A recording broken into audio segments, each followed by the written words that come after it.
Welcome to My Therapist Is Out, an open space therapy collective podcast. We are your hub for queer and trans mental health care. Each episode, we talk with one of our open space therapists or LGBTQ community member about mental health and building community. And I am your host, Renae Johnson, they, them, licensed therapist and founder of Open Space Therapy Collective.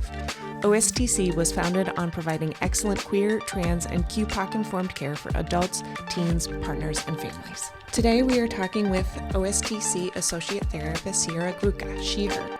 Sierra specializes in working with couples and partners in non-monogamous relationships, as well as adults experiencing overwhelm, loss, and guilt. As we dive into today's topic, please keep in mind that this is a mental health podcast. We will talk about sensitive and difficult issues that are not appropriate for all audiences. Please take care while listening. Hey y'all, welcome back. Today we have our OSTC therapist Sierra Gruca back with us to get into religion and kind of growing past religious trauma. We get into what religious trauma can look like and present like, and how religious trauma is, yes, a part of the bigger trauma experience umbrella, but can present a little bit differently.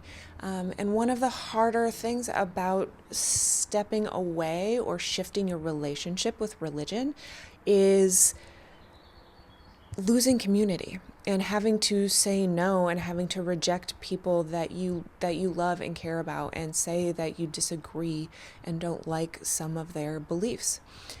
This is a really hard thing to do. And it's definitely a part of the process of examining yourself and examining your beliefs and your lifestyle. And some people choose to stay in religion and have beautiful personal spaces there, community spaces there, and some people choose to step away. I do want to note in this conversation, we mentioned this, but just to highlight it again, we are not saying religion is bad or good. We're just talking about the mental health effects of experiencing religious trauma. And being a part of religion or growing up in religion does not mean that you have religious trauma. Those can be very different experiences. But it is a common experience, especially in our queer community, that the religious ideology is part of our trauma experience as we grow up. So just to highlight there, we're not saying yay or nay to anybody's beliefs. That's a personal thing for each individual. But let's dive in. If you have questions, if this responds to something that you've been asking yourself, if you like the episode, please subscribe, rate, review, all of those things. We're a baby podcast still. It's really helpful, and we appreciate all the feedback and engagement. You can always find us at our website, openspacetherapycollective.com, and on social media at Open Space Therapy Collective. And let's dive in. Welcome to My Therapist Is Out, an Open Space Therapy Collective podcast. We have our therapist, Sierra Gruca, with us today. Welcome. Thank you. Hi, everybody. So good to have you back. Thank you. It's great to be back. Today we're diving deep, and this is going to be an intense one for me for sure. Mm-hmm. Me too. We'll see how it goes. Mm-hmm. Today we're going to talk about religious trauma and growing past religious trauma and what it means and looks like and feels like to be a queer person with any sort of spirituality and religious trauma background and all of that stuff. Mm-hmm. I do want to preface, we are not saying yay or boo to any religion, beliefs, spirituality, anything. Mm-hmm. That's not what we're talking about. Mm-hmm. Everybody's got their own personal journey, and we want to support that. What we are talking about today is your own personal experience and how to explore that and what that can and can't look like. Well, really can't look like anything. What it looks like. Yeah. So why did you want to talk about this topic in particular? It's a big one. Big one.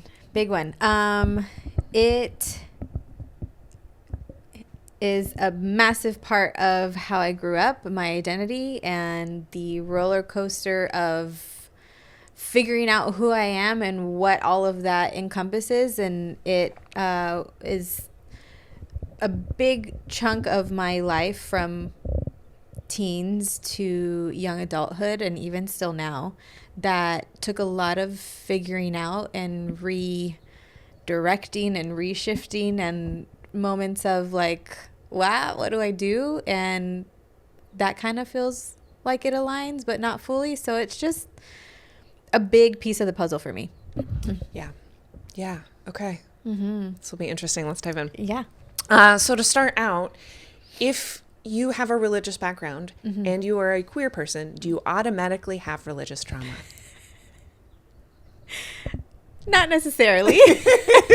Just give you an impossible question right off the bat. Not necessarily. It might feel like a big yes, but not necessarily is my opinion. I think it depends on the religious background and how you grew up and what you were taught and the messages you received and everything that was instilled in you. But by default, I want to say not necessarily. Makes life a little complicated and makes figuring out who you are and the different parts of your identity a little tricky to feel like they can all peacefully coexist. But I don't think it's an outright yes or no.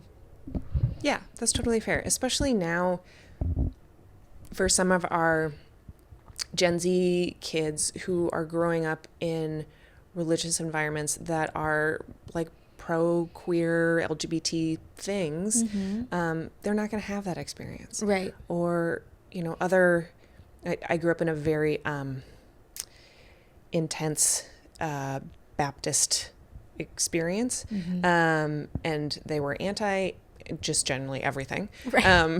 But that's not all. It's not all religions by any means. Right.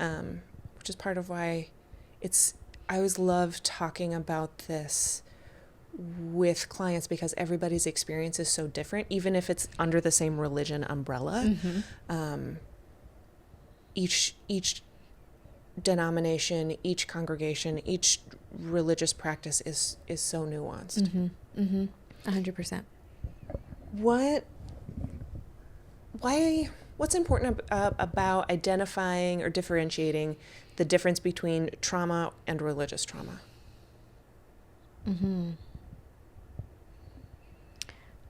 I think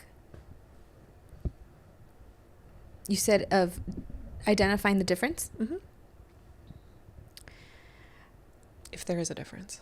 If there is a difference, I don't think there is. I think trauma in whatever way, shape, or form that one experiences it is specific to their individual experience. And if that shows up in the form of religious trauma, then it shows up in the form of religious trauma. If it shows up in the form of a different trauma, then it looks different, but the experience could still be at the end of the day trauma. So I think comparing religious trauma to different forms of trauma it feels like almost a little disservice-y, because at the end of the day it all falls under the umbrella of trauma, and people's trauma doesn't have to be so big, doesn't have to be so small. It's just a part of their experience that has a huge impact on how they walk around in the world. Yeah. So thinking of it like if trauma is an umbrella and religious trauma is just an example, just like sexual trauma or relational trauma or a car accident or whatever is just different types of trauma. And different ways of navigating that trauma. And maybe some of the ways you navigate it overlap with like the different subcategories of trauma. But at the end of the day, it's all super impactful. Yeah. And there's a piece in this where you're saying like a person's individual experience. And I think it's really important, especially in this conversation, when you have shared experiences with somebody, you may experience a trauma from the same situation where somebody else may not. And that doesn't negate either person's experience. Right. It's really about the multitude of factors that are going into it that makes your experience traumatic versus somebody else's not, and vice versa. And it could even be trauma under the same umbrella, but that doesn't mean that the experience and the effects of that are necessarily the same. So also in that same type of lens and perspective, not assuming entirely that you understand someone else's trauma because it falls under the same category as your own, but being curious about it and empathetic and compassionate and just, listening. Yeah. So religion and being queer seemingly don't go together, right? It has a very sordid past. The church and different religions have really attacked queerness. And it's really complicated now in the world, coming from that place and having your identity and trying to figure out what to do with that. What are you seeing or what are you experiencing with trying to understand religion or your experience of religion and where trauma may or may not fit in and how that connects to exploring and identifying as a queer person? It's complicated. I feel like something I have actively been trying to do is separate the church and the institutional part of religion from the faith and the values, and the, for me, more important pieces that aren't so like dictatory, picky and choosy. I think the institution, whatever institution it is, I grew up Catholic, so that's what I'm speaking. That's where my experience is from. But separating the institution and the things that they claim to be acceptable, not acceptable, what have you, has been helpful for me in identifying like what. It's so complex that my brain's not even able to like put the thoughts into words. This is really tough, right? Yeah. Because we, especially if you're coming from a religious family, you're fully indoctrinated before you're even conceived, right? And if we think about like epigenetics and our DNA being affected by our environment, by our parents' chemistry, by our grandparents' generational environments, like religion is baked in. And so one of the reasons this gets really tough, especially when paired to identity, is these things are nonverbal or pre-verbal, right? Pre-verbal, yes. And I think too, there's the cultural aspect where it's not just like queer identity, religious identity, and it stays at the two. For my experience, it's like queer identity, religious identity, Latina identity, and they're all very, very the queer part took a little bit of understanding, but the religious identity and the like having that cultural inclusion in that makes it feel so much more ingrained, that deconstructing it and really understanding all of it, it's complex. Yeah, extremely complex. And all of these different identities have opinions about each other. Yes, they do. Yes. One of the things in pulling this apart and identifying like, okay, this religion I grew up with or religion I experienced has a bunch of trauma to it, can be difficult to pull apart because it is pre-verbal. And it is a belief, and it's the basis on which a lot of familial actions or values are assigned to. I like to call the church I grew up with as my third parent, because it had just as much power or more than either of my parents did on how we acted and how we behaved and what we did and all of those things. In that, there's some, in the exploration of it, there can be some different symptoms or patterns that you can find in yourself that pop up. One of the things that can be a little odd to start to explore is the depersonalization that comes with religion. And it can feel like self-worth, like a lack of self-worth, or putting other people first so you're not valuing yourself. But it's not that. It's it's such a depersonalization of, there's not really a reason why you would matter. It's the religion, it's the community, it's the purpose, it's the value, it's the system that is the priority, and you're just at service of it. So that's like, that depersonalization is a big one. Thought policing is a big one. Like, if you are tracking what you're thinking and how you're thinking and the random thoughts that pop up, and if they're okay or if they're not, if there's a sense of like punishment that's going to come because you're having a certain feeling or thought. Punishment, guilt, that Catholic guilt. Ooh, that strong. Strong. Yes. And another one that I think is really important, and jump in here with other things that you've recognized, is moral perfectionism.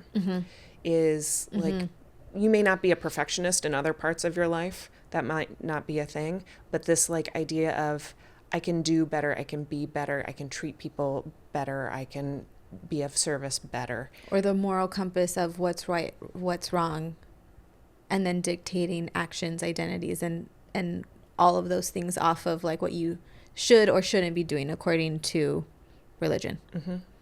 How do you tell in that what is religious teaching and what is your value?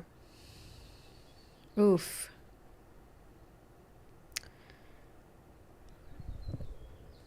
A lot of reflection. For me personally, it was a lot of looking at why I was doing what I was doing and why I was thinking certain things. And most of the time I felt like it went back to religious teaching. And in that way, recognizing that, I was able to then, and don't be fooled, it's not figured out, but I was able to then kind of start to poke and examine and like look at it in a non-religious brainwashy kind of way. Yeah, if the source of why you're doing it is because somebody taught you to, it doesn't inherently mean that that's not a value, but it does mean take a look at it. Take a look at it. Highlight, bold, underline, yes, all caps, take a look at it.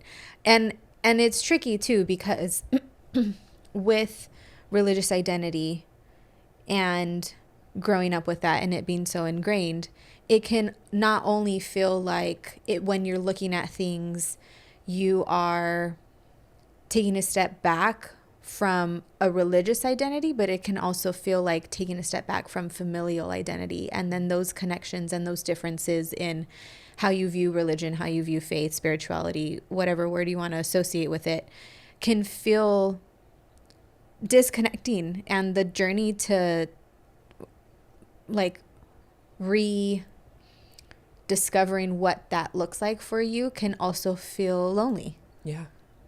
Yeah. Because in the religious community, it's built in a sense of togetherness, and a sense of, we're doing this together, we're all in this together. And when you start to question it, it's also stepping away from that group. It's scary. It's very scary. And there's a process in here where there's questioning quietly with yourself. And then deciding if you want to start questioning out loud with other people, and that risk that's in there. Right. And often it's that step into starting questioning out loud that opens the door for a lot of growth and acceptance if the people around you are awesome. Right. Or some serious trauma. Yeah. And disconnection and judgment and shame and rejection and all the things. Yeah. Yeah. One of the, I forget who says this. Maybe it's Gabe Armante, but talks about how trauma happens in part because it's experienced alone. And because it's in isolation, or it's because it's in a rejection space where you're not being supported or comforted, or the experience isn't being shared, or you're left in that isolation and that loneliness. And I think that's where this type of questioning is really prime for trauma to happen. Yeah, that tracks. What is it? Can you talk a little bit more about stepping away from community and what that can feel like? I mean, you just named some of the feelings. It can feel lonely. It can also feel liberating, and holding the duality of all of the things that come with stepping away from community is really confusing to understand and to process and experience. It can be really daunting to step away from community that you've known for so long, that you're familiar with. And it is really also daunting to stay a part of it where you're like can't be your full self. And it's a hard thing to navigate either way. Picking which hard you want to experience, I think, is really important. And at the end of the day, hopefully it's the one that you are honoring yourself.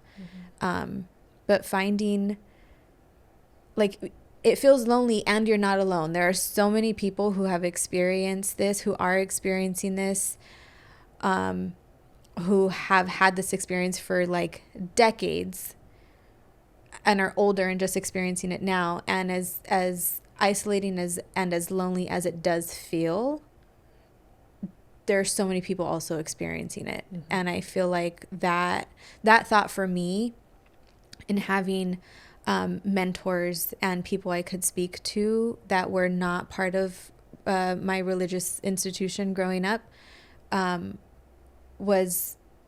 felt like I was, what's the saying? Like, you're alone together, or you're together alone. You're alone Something. together. Yeah. Whatever. I always want to use phrases and I always get them wrong. Me too. But you're like, there's almost this like unspoken sense of community that gets formed. Yeah. And if there's a space, and we'll get to this in a little bit, where finding new community is really important in that process. But before we get there, what are some of the benefits in like starting to question and starting to kind of push back on these religious teachings and starting to be like, okay, do I actually believe this? Or is this something that I've been fed or indoctrinated with for so long? And pushing back on family, and pushing back on other people's belief of you. What are some of the benefits in here? A big one that comes to mind is just like alignment. A benefit is that you start to understand the reasoning behind certain actions, certain thoughts, and you can then have this new piece of information, which for me were things that I had never looked at before. I was just kind of doing them because it was habitual. It was what I grew up with. And then having this new insight and these new reflections, it was a big benefit of stepping into my own autonomy and finding agency in, oh, I actually get to decide now. And I feel like that was a stepping stone and a catalyst for other bigger decisions within identity. Hard first step, but one that kind of snowballed into other forms of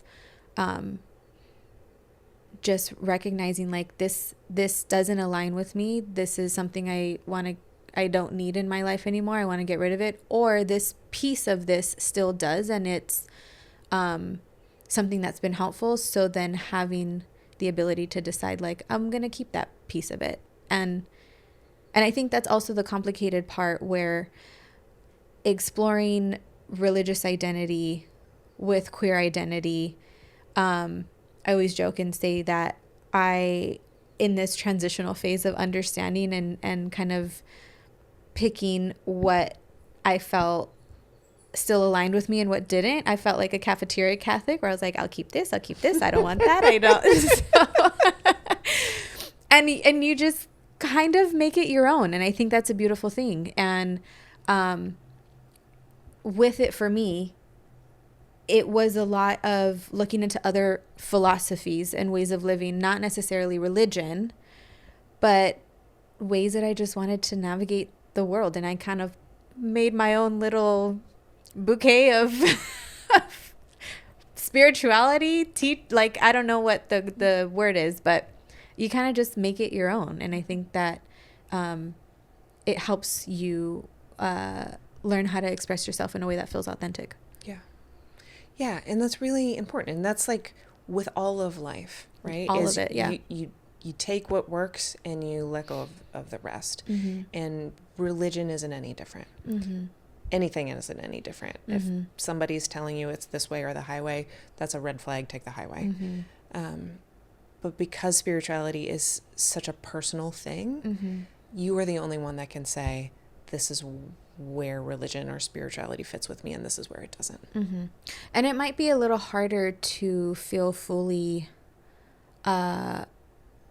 okay with that when it comes to expressing what fits and what no longer does with family, mm-hmm. especially if they're recognizing, maybe you're not going to church anymore, you're not, I don't know, if you pray before you eat, like you're not participating in that.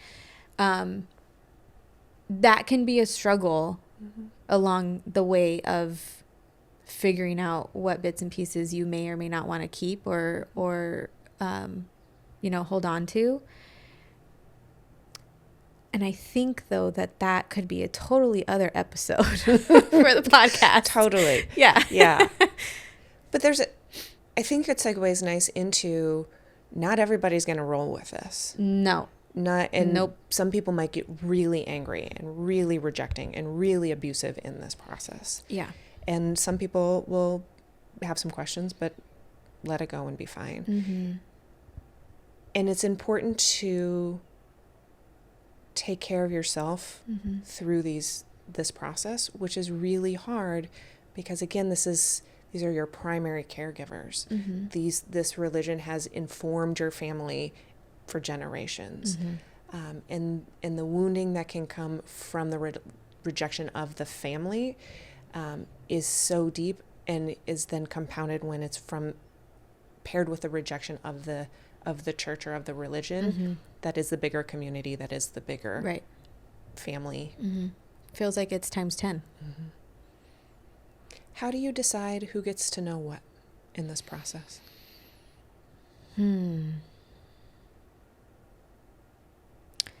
My instinct is share with who you feel safe with. In my experience, it was a gradual stepping away from the church, but I never really spoke about it to family first. It was with other queer people who were older than myself, who, one in particular who I saw as a mentor. And they were the first that, I feel like, I hit the jackpot. It was gold having this person in my life. They were the ones who really made me feel like it's okay to figure out who you want to be and what that looks like and what that entails. And there was a sense of safety there. And for people who don't feel like there is that sense of safety, depending on familial relationships, community in general, seeking out ways that you can kind of work through, like whether it's journaling, if it's you telling yourself so you can not necessarily convince yourself, but like recognize certain changes that are taking place. That could also just be the stepping stone to then sharing with other people that you feel comfortable and safe with. But it's hard because everyone's relationships and family dynamics and friendship groups are so different that ideally there would be one blanket answer that everybody could, Yeah. base their decision off of. But I think it just comes down to safety. Yeah. Yeah. And if you have even one safe person to start testing those waters with, that's wonderful. Especially if that's reciprocated back. And I know a lot of the crew that I work with have tried that, and it has backfired. Yeah. And some of that is because of intense indoctrination or religious teachings, and some of that's the people themselves. But there's also the points of sharing a little, questioning a little, and seeing the response, and then going, okay, I can keep going, or this is fucked. I need to cut and run. Dip your toe a little bit and see if you can get up to your ankle. Totally. Yeah. It's also interesting when it's paired with queer identity at the same time. I know for me, the religious stuff came first, and then the queer stuff came later. After all of that, like, religious crap had, like, gone off my back, I'd be like, oh, the me in here is real fruity. And it's,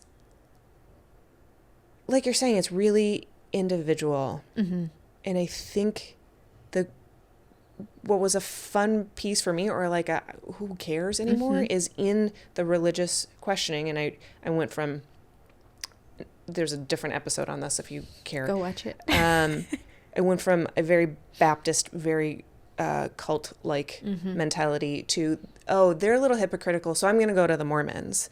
And the Baptist and all of that excommunicated me and stopped talking to me. So that was coming out. It was like a coming out experience, number one. Right. And then was in the Mormon life for a while and went, no, this is fucked. I'm not going to do any of this at all. And left that and got excommunicated number two. Ooh, third time's a charm. What's next? And then started being like, I think I like people of same genders. Maybe this is a thing. And then there was another group that like were like, you're going to hell. And so after a while, it started to be funny. And granted, there's some like, I'm deflecting in this. Right. Funny, but not funny. Funny, but not funny. Yeah. But something that it did teach me is really where that compass is when, especially when religious people are treating you poorly. And in every religion, there is like, treat people well. And when that stops happening, this isn't right. That is a red flag of run the other direction, because this is not about the spirituality that is being preached. Right. Because how can you claim this thing and then not? Yeah. Hypocritical. Yeah. Yes. That's very common. It is. It's insanely super common. And like big projection. Yeah. And it's completely bananas to me. And I go off on this all the time about like the current horrible things that are happening in Gaza right now is like, the golden rule is like, just be nice to each other. And I think killing is involved in that. Just be nice to each other. I think so. We're claiming we have to do this because of religious freedoms. Yeah. No, it doesn't. in the name of, I can't with that. Nothing in the name of religion. Yeah. No, it's just an excuse. Yeah. So finding those like hypocritical points, and then where in your body or where in your soul or where in your being is able to say, no, that's in contradiction, can be a helpful guidepost in this exploration. And I think most of the time it starts with feeling it in the body first, and then it goes to your mind, and then that's when the questioning starts to happen. So if you can tune in to what does not sit right in any part of your body, I think that could be a first sign too of like, something's not right here. Maybe a lot of things aren't right here. Wait a minute. Everything is lit up. Right. So when somebody's going through this experience, and one of the things I think makes religion work is the community piece, is because it's our nature to want to be in connection with people. It's in our nature to want to have a sense of belonging. Right. And religion offers that. And so if you're stepping away from that community, how do you find new community that will support you as you and your continued exploration of this? Mm-hmm. My go-to is always to connect more with the queer community. And within that, like I was talking about, like it might feel like this part of your journey is very lonely and you're doing it on your own, but you would be surprised how many other queer folks are also experiencing this and most likely not talking about it. Mm-hmm. So whether it is going to an LGBTQ plus center, joining a support group, joining a queer dance community, because we're going to bring the dance back. I think those are other ways that seeds can start to get planted and community can start to get built again in a way that creates the sense of belonging and acceptance that perhaps felt lost from leaving your religious community. Mm-hmm. Yeah. It's one of the beautiful things about our queer community is we are in the process of finding chosen family and finding close friendships, and everybody's gone through a similar version of what you're going through. Right. And I think it's being talked about a little bit more now, but still not much, is there are a lot of queer people that still have faith and still have a belief system and still have a spiritual life and often feel like they have to shut it down to be accepted in the queer community. And yes, that's just the other side of the same coin, right? Right. We don't want to promote that either. And so finding the people that will allow you to have your full self and have both, if you're somebody who wants both, is really important. Yeah, that is the other side of the coin. And I feel like however much you want to still align with maybe like faith, spiritual values while stepping into your queerness, like that's okay too. And that was something that I had struggled with. It always felt like an internal war, conflict, like I had to give up one part of my identity over the other in order to feel at peace.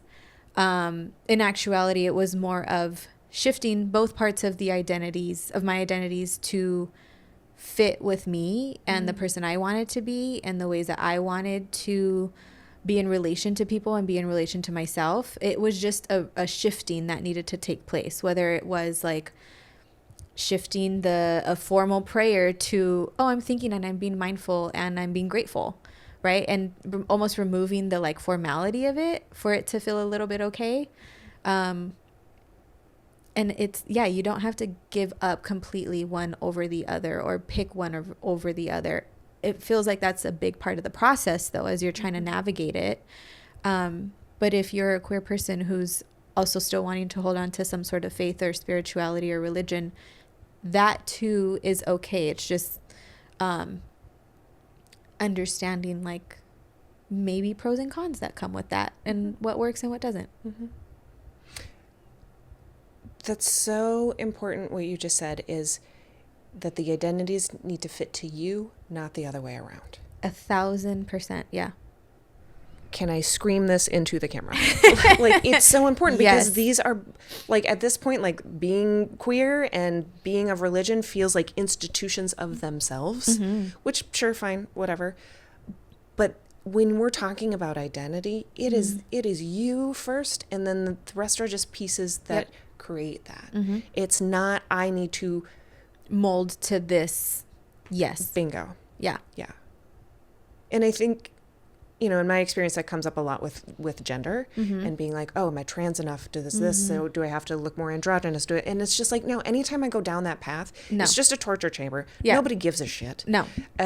It's oftentimes I'll find some like old religious thinking in there. Yes. Which is very fun. But it's really like, you know, these are the pieces that make me feel me, and the rest of shoulds out the window. Don't should yourself. I love saying that with clients. It's trash. Trash. Yeah. Yeah. Mold what needs to be molded to you, not try to fit a mold of something else, because 99.9% of the time it's not going to fit. No. And especially, like, this is such a deep process. If you're going to do it, just do it. Like, go all the way. Don't try and, like, go halfway, because you're still going to be stuck and sad and alone and miserable. Yeah. Well, so good to have this really light conversation with you So today. light. Super chill conversation. Yeah, this is a big one, and thanks for being down to have this conversation. Yeah, of course. It's heavy and it's ever evolving, and important. I think it's super really important. So in your life now, Yes. in your multi-identitied Yes. Sierra-ness, what's an example of connecting with your queer community? I have had someone in my life kind of step into a little bit of their queerness and exploring what that means through fun playfulness and exploration. And I feel like it's very connecting for me to help them connect with that and see their growth and their excitement. And just super happy for like what's to come for them. So that's one way that I have connected in the form of looking forward to their experience. Yeah, that's beautiful.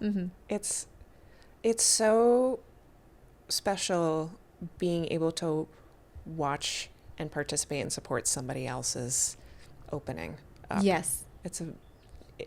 And I think it goes along with what we're talking about today, is like, if you're feeling alone, people want to be there. Yeah. Let us be there for you. Yeah. Cool. Well, thank you so much. Thank you. We will be back in a couple weeks. In the meantime, let us know what you think.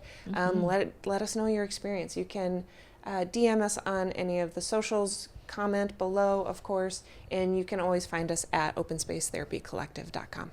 Bye, y'all. Bye. Thanks for joining us. If you're in California and looking for a therapist, visit our website at openspacetherapycollective.com and book a free intro call with one of our therapists.